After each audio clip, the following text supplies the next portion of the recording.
l'hôtel Marriott de Douala, le gouvernement ordonne la suspension des travaux sur le site de Dicolo depuis le 29 mai 2022. Aucun engin lourd déployé sur le site de Dicolo n'est visible au lendemain des casses du 14 mai 2022. Un important matériel roulant de génie civil avait, en effet, été acheminé sur ce terrain, dans le cadre des travaux de construction de l'hôtel Marriott de Douala, par l'entreprise internationale Business Canada, dirigée par Olivier Chinoico. Cette levée de camp fait suite à la réunion du 28 mai 2022, présidée par Samuel Iva Adigua, afin de trouver une solution équitable à ce qui est désormais convenu d'appeler l'affaire Dicolo.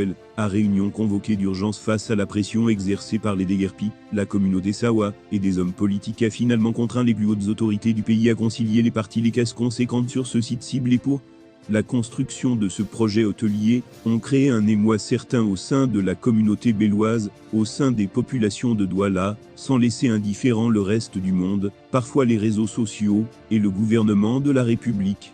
Moult questions s'élèvent ici et là, pour cerner en profondeur ces images choquantes. C'est fort des constats de cette atmosphère ayant poussé les victimes à manifester leur indignation, que nous avons trouvé nécessaire de faire appel à vous tous, pour un éclairage de la situation. Au demeurant, le gouvernement de la République ne saurait rester sourd à la détresse d'un individu, d'un citoyen ou d'une communauté. Ainsi, je voudrais solennellement présenter nos sincères regrets aux personnes impactées par ce préjudice, dira d'entame le gouverneur Iva Adigua. La concertation aura duré près de 3 heures d'horloge, période durant laquelle se sont prononcées les personnes conviées, les chefs supérieurs des 6 cantons du Wouri, les parlementaires Sawa du Wouri, plusieurs élites Sawa, les responsables des domaines, du cadastre et des affaires foncières du littoral, aux côtés des familles déguerpies et des autorités administratives, le préfet du Wouri et le maire de Douala.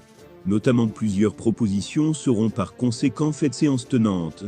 Pour les principales, on note celle portant sur l'annulation de la déclaration d'utilité publique du 9 janvier 2020 portant expropriation pour cause d'utilité publique, et incorporation au domaine privé de l'État des terrains d'une superficie de 2 heures à 63 à 35, la restitution des terres aux véritables propriétaires, la réparation des dommages causés, le recasement provisoire des déguerpis dans des résidences d'État, ou l'interruption des travaux sur le site de Dicolo. Les échanges ont débouché sur des recommandations précises.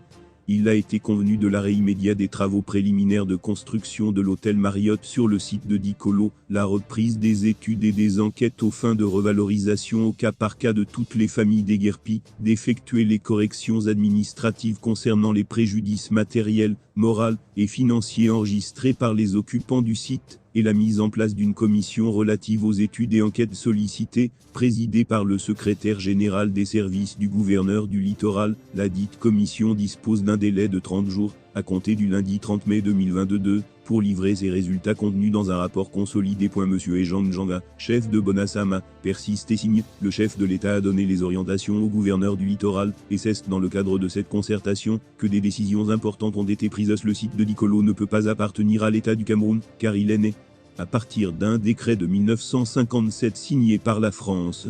Or, le canton Bel existe depuis 400 ans. Ce décret d'utilité publique est truqué tant dans la forme que dans le fond.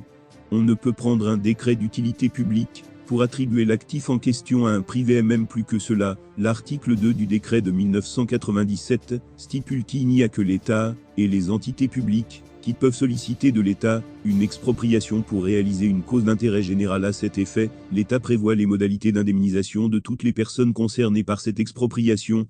Ça devrait être inscrit dans le budget de l'État. Or, ce décret n'a pas été pris en compte dans les différents budgets de 2015 à 2020. L'arrêt provisoire des travaux constitue sans doute une première victoire pour les déguerpis de Dicolo et la communauté Sawa. Il ne s'agit pourtant que d'une suspension avant le 30 juin 2022, délai franc de restitution du rapport de la commission créée à